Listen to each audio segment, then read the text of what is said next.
We know that a lot of the dynamic between some of our main and side characters in the story have involved Chapu, Waka's younger brother who died during a past Operation Mihen. Driven by his desire to protect Lulu, to whom he planned to propose to, he enlisted in the Crusaders and unfortunately met his demise alongside many of his companions when they came face to face with the creature known as Sin. But what if he survived? How would that affect the story of Final Fantasy X and the dynamic between the characters involved? This is gonna be quite a doozy, and I have a feeling there's gonna be some decisions I will have to make because this could change the story quite a bit in terms of which characters will be involved and which ones may possibly sit out. Well, without further ado, let's jump right into this theory on what would happen if Chapu survives by the time of Final Fantasy X. So this is already where I'm going to have to make a decision. Do I let Chapu survive by him deciding not to attend the battle, or to have him fight but make it out alive? Either way, both will have side effects in their own ways. For this video, I am going to make the decision that Chapu still participates in the war and survives, but will have to live with the fact that he had witnessed many of his friends die in the process. We are going to start this timeline in Besaid, where Tidus is washed up after having been transported by Sin from Baj Temple, when he sees a blitzball team practicing on the shore. Among them is Chapu, who has taken an interest in Tidus once he shows off his blitzball skills. In fact, it is Chapu instead of Waka who approaches our main character, wondering if he could do that shot again. We don't know much about Chapu except for the fact that he resembles Tidus, so we can make a presumption that he shares the same cheerful and upbeat personality our protagonist does. It goes to the point where it is Chapu who leads the hero to the village, and is the one who asks him to join the team in the upcoming tournament. You know, we have never won the Blitzball Cup. We were able to win one game, but it wasn't enough to overshadow our long losing streak. With your help, we will for sure win. Then, I will be able to propose to my girlfriend. Despite his personality, Tidus can sense that there is a little bit of sadness in his words, but does not question it so as not to ruin the mood. We then arrive to Besaid, where Tidus witnesses Yuna emerging from the Chamber of the Faith, but this time he is accompanied by Chapu. This is where I will address the elephant in the room. Where's Waka? Why is he not in the party for this timeline? Well, there are two main reasons.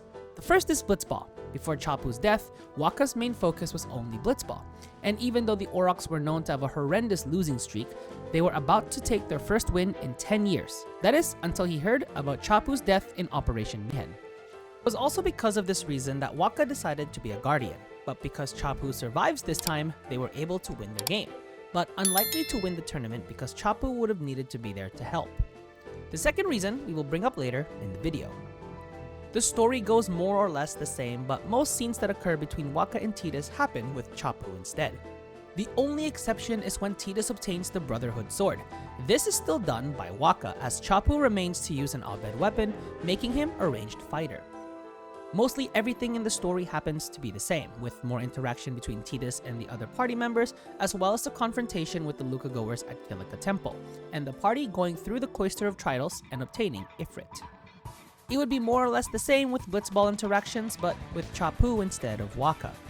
The most interesting part is when we get into the Blitzball tournament, with Waka maintaining his focus on the sport, and alongside very skilled players such as Tidus and Chapu, he is far more enthusiastic and has perhaps changed his motto to drive the Aurochs to win, with a little help and convincing from Tidus and the backing of his brother. I think similar to the original timeline, they will still maintain the 2 wins only needed to win the entire tournament. Even though Waka still managed to win a game last year, the fact that they have been losing the last 10 years still doesn't really help their case, so that status quo still remains. However, this time with the help of Chapu, the Aurochs managed to easily defeat the Albed Sykes in a much more convincing fashion. So, one may ask, where is Tidus? Well, Yuna still gets kidnapped after the two look for Oren, and Tidus joins Kimahri and Lulu in rescuing her from the Albed. Chapu is not a part of this because the only reason Yuna got kidnapped was because she claimed someone saw Oren and her and Tidus decided to go check, something which Chapu has no connection to. After rescuing Yuna, the party returns to the locker room where they prepare for their next match. While this is a different timeline, Waka will still take the bench as Chapu and Tidus would take the offensive strikers for the team, meaning Dato will also be on the bench. While I am not sure what position Chapu would have played, I am making an educated guess for a couple of reasons. The first reason was his willingness to join the Crusaders to fight Sin. This shows a more aggressive side of him and shows that he is willing to put it out there in order to achieve his goals. The second reason is his use of an Al-Bhed weapon instead of the Brotherhood sword. Shows that he is a shooter, or at least willing to be. The latter reason could be a reach, but we're not going by much here. If you have any theories regarding what position he would play, let me know in the comment section below.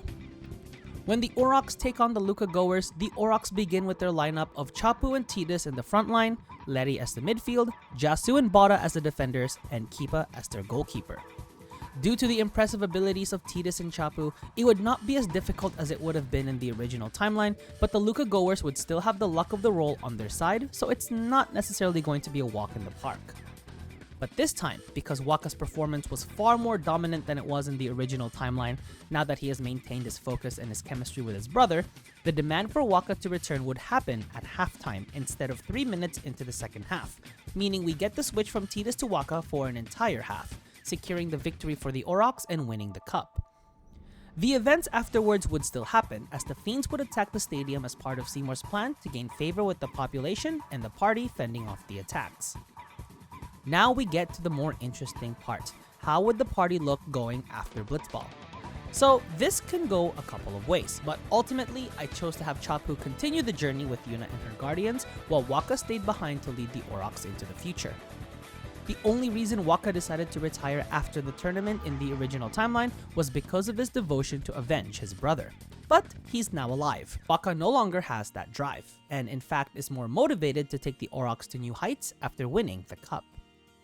Chapu, on the other hand, is focused on protecting Lulu, who is Yuna's guardian, so he decides to become a full-time member of the party.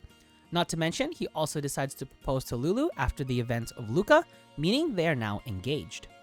He doesn't necessarily retire, but more will not be involved in the Blitzball minigame until we finish the Zanarkand Ruins, which is the same trajectory as Wakka's in the original timeline. In terms of gameplay, we will have a party member who will use a Machina rifle in the party, but there will be something interesting about this that I will talk about. Another thing I was thinking of is how devoted is Chapu to the Yevon religion?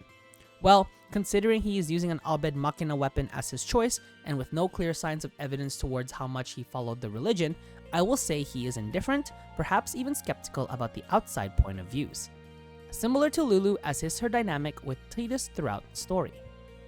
So this will take away that mini arc where Wakka and Riku were at odds because of their views towards Yevon, but that's okay, because there is another dynamic with Riku and Chapu. The next major event will be Operation Mihen, where Chapu talks about his experiences with the last operation, so he knows this one will also be a failure. Despite this knowledge, he still goes with the party as long as he protects Yuna and Lulu, as that has now become his primary task. Other than that, the operation goes as it was in the original timeline. However, after the end of the operation, Tidus and Chapu have a little conversation about the operation and the nature of sin. You knew the operation was going to be a failure, and the same thing happened. Will there truly be a way to defeat sin? I don't know. Right now, I just want to protect Lulu and Yuna. Me too. But I am starting to wonder. This would have started planting the ideas in Tidus' head of finding a more permanent resolution to Sin's terror. But it's only in the back of his mind and does not think any further, as he does not have the full knowledge of the extent of the Summoner's pilgrimage. Now in the original timeline, he does not have the resolve of finding a permanent end to sin until he learns of the fate of the Summoner after the final summoning at home. In this timeline, it will still be the same, but with a more skeptical Tidus at the helm. The next change in the storyline will happen in the Moonflow when Yuna is kidnapped. Chapu and Tidus go underwater to rescue her, but since there is no indication of whether or not Machina weapons work underwater, I am gonna go with the assumption that they don't, since there is no indicator of that, meaning Chapu will fight with a Blitzball in future underwater battles, making him a very diverse fighter.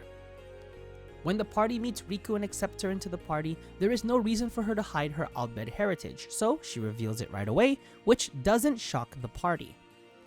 Honestly, you are starting to see that because Wakka did not have too much of an impact apart from a couple of scenes here and there that highlight his dynamic with the rest of the party, it's about the same with Chapu, as his journey would have been similar to what Wakka's would have been. But the main difference is his dynamic with Lulu and Tidus, being intimately close with the former and having a good friendship with the latter due to their similarities. In fact, the rest of the story is focused more on Tidus and Yuna's stories as they complete their journey by defeating Sin and bringing the eternal calm to Spira. Chapu is more on Tidus and Riku's side, as he sees not only their cheerful and joyful demeanors, but also does not get affected by the pressures of society, unlike what he had to endure when he grew up. So, seeing the perspectives of those who would be deemed outsiders would motivate him to see that there are alternative ways to defeat the cycle of death after all. In Final Fantasy X-2, he would end up marrying Lulu and having a child. As to who would become the elder of the Besaid village, that would be an entirely different conversation there. But Wakka would become a Blitzball legend because the time he has put into the Blitzball training while his brother helped save Spira has made the siblings heroes in the village of Besaid. Overall, I think what happened in the original timeline highlighted things that we would not have seen if we had this alternative version. While it was cool to see what the story would have looked like if Chapu was still alive, there are still details we definitely would not have seen that made us appreciate the beauty of the game's story. For example, we would not have had a character that would have made us see the extent of how one could act when they are fully integrated in their faith towards Yevon. While of course some of us may have found it a bit irritating how Wakka was so into his belief for Yevon that he would have immediately frowned upon anyone who he sees as against the teachings, we would not have been able to see a character development as well fleshed out as his. Even though this would have been a good scenario to visualize, I was happy with the final story of the game and I am looking forward to exploring more of these stories. If you enjoyed this video, leave a like and consider subscribing if you want to see more Final Fantasy content. Other than that, this is Enzo signing out and I will see you all soon.